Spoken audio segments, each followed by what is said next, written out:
here we are on the Conversation Arena, and what I love talking about on the Conversation Arena is real people with real stories. Christina Stevens, welcome. Thank you. I am infatuated by your story. I mean, you're a very interesting person. You love flying aircrafts.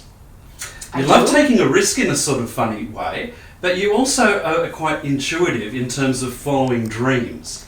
Yes, I listen to my dreams. I think we all should listen to our dreams because I think we really are, we're spiritual beings having a physical existence. Yes. And we've closed off so much of our spiritual life. We don't listen to it, we don't pay attention to it. And it's there as strong as our physicality is. And if we listen to that, my goodness, how we could roam through life in a very happy manner, the way I do. Now, before we get to some really cool stories that you're going to tell us about Mother Teresa and canonization and things coming up, I want to take you back to a time before all this dream happened, and for you to describe what your life was like. Well, I was a professional woman. I was a creative director in an advertising agency. I was selling people things they didn't even need. And all I was doing was amassing all this money, but there was a big part of me that was really empty and that I knew I was lacking something, a big deal in my life. Plus, I lived alone. I was very much of a hermit.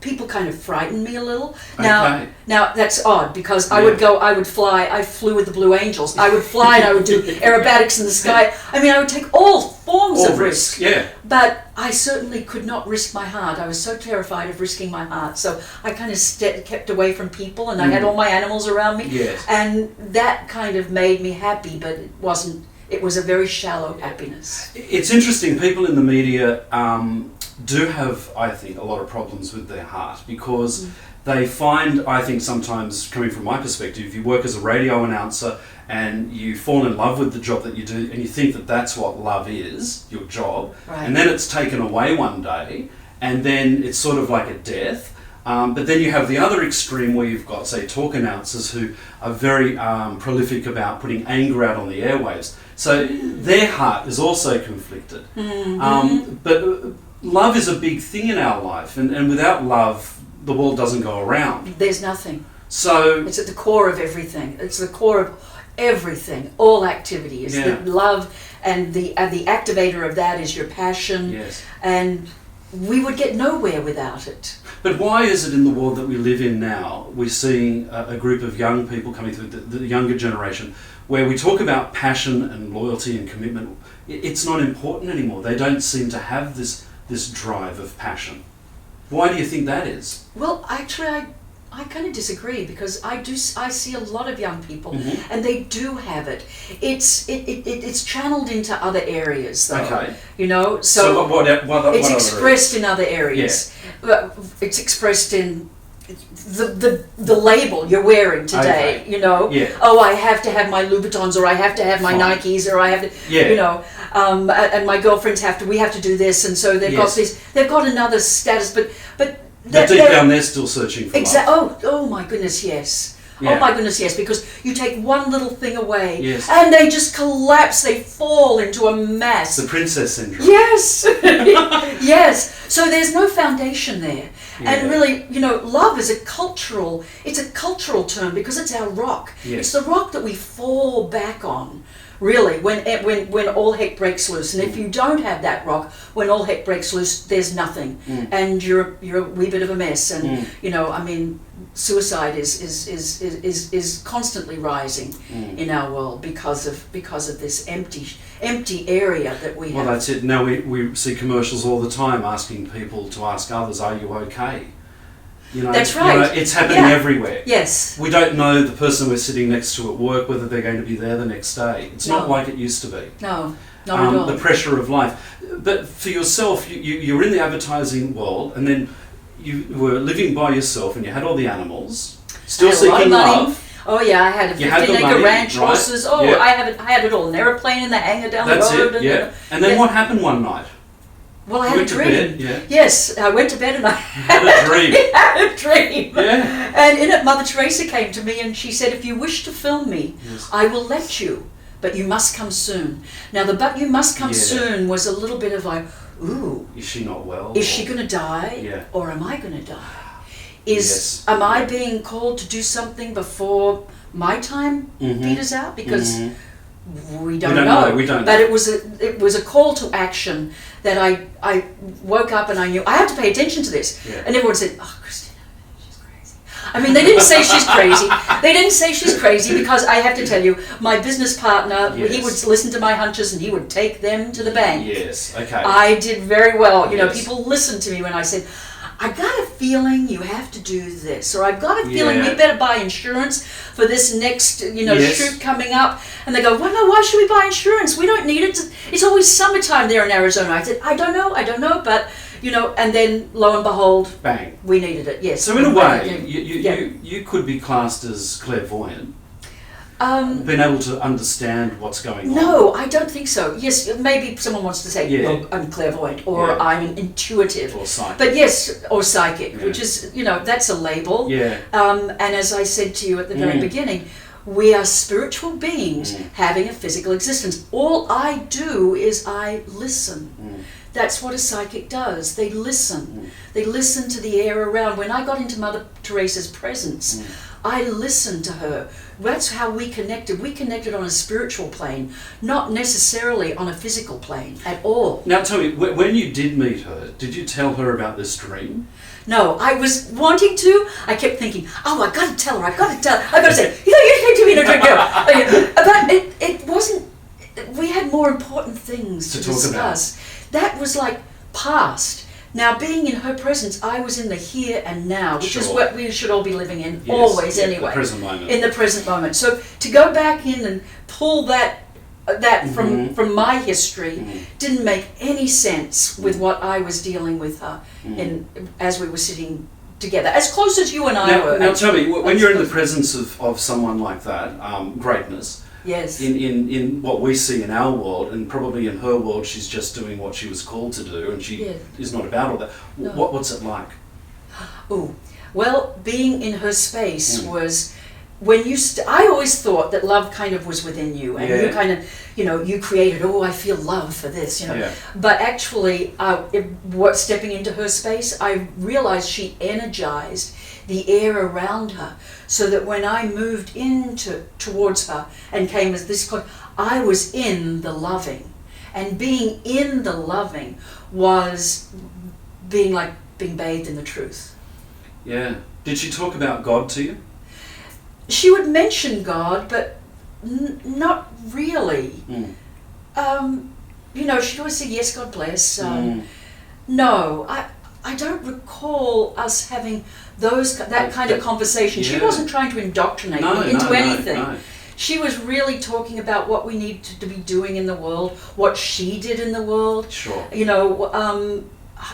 I almost can't remember a lot because we would hold hands and we would just look into each other's eyes and we would talk. I would tell her where I was from. She'd tell me if she'd been to Australia. She had homes here in Australia.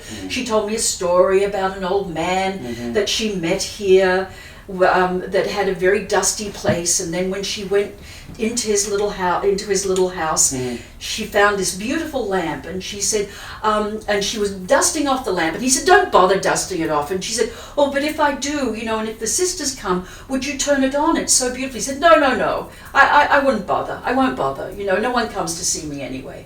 And the sisters did come because he gave the sisters a message for her to take back to Calcutta, and he said, tell that lovely lady that turned the light on in my life. Oh, isn't that amazing? Yeah, that I still keep the light on. That's the power that she had. Absolutely.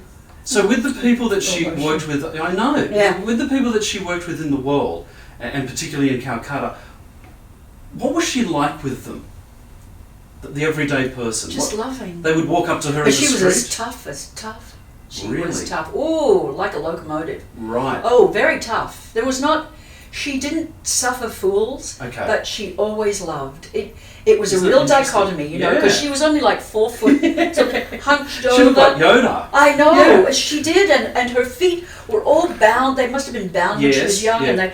and I would see her when she would be sitting down. She would be massaging her feet, and I knew they were painful to her because she wore bare feet or just sandals in the middle wherever she'd go. If she went to Albania, in the snow, she'd be wearing her little sandals. She might have little blue socks on with the sandals, but she didn't have shoes. No. You know. So for you going there, coming from a life, what we would say a privileged life here, luxuries, going there, it must have been a big dichotomy and a culture shock. And you must have sat there and thought, well, what's it all about? I didn't. It was very unusual because the minute, and I never wanted to go to India because I didn't want to see, I didn't want to see people begging. I just didn't want to be exposed to that because we coddle ourselves. We take care of ourselves. Sure. Do I need to go there? No. But I had to go there for her. But the minute I landed, something shifted in me. It just was like a light got turned on, and every time I looked at someone who looked like they had holes in their sari and dirty, dirt under their nails, I thought they were beautiful. So I saw this immense beauty. And I no longer had judgment because I'd had a judgment. Yes. And I was sure I would hate this and I don't want to go there. But it just all like washed away the minute I stepped off the aircraft onto the land, onto the earth in India. Just shifted. Do you believe that people have to hit rock bottom to be able to find their truth and meaning? If they have to. If they have That's to, their choice, isn't it? Yeah. I mean, if you want to be rigid and if you want to hold on to your old habits and your old beliefs and your old way of thinking, then yes. And who knows where rock bottom is? Rock bottom might be the cemetery. Yes. So here we are talking about love today. A canonisation's taking place this very week. Yes, Sunday. Yes, Sunday at the Vatican. Yes. I've been into the Vatican. It's an amazing place, full of history, full of all the wonders that we class as what made the world. Do you think she would have wanted this? I don't think she would have cared. Yeah. I truly don't. I don't think it would have impacted her at all. She just went ahead simply doing what she was being called to do. And she knew that's what she was called to do. She did not try to spread any kind of, I'm not Catholic, so she didn't try to spread any kind of Catholic doctrine. In all her homes, and all of her homes, she had her very simple sayings. I mean, she could have been a rap artist. She would have been a really rockin' rap artist. Because she had these simple sayings that kind of had a rhythm to them. Right. And they weren't scripture. They weren't out of the Bible. They were just her thoughts, and they're beautiful. I mean, I'm sure you've read a lot of her quotes that are like, oh, wow, it's so simple, but it's so profound. It has a profound meaning. Yeah. So for you now, you've done a documentary.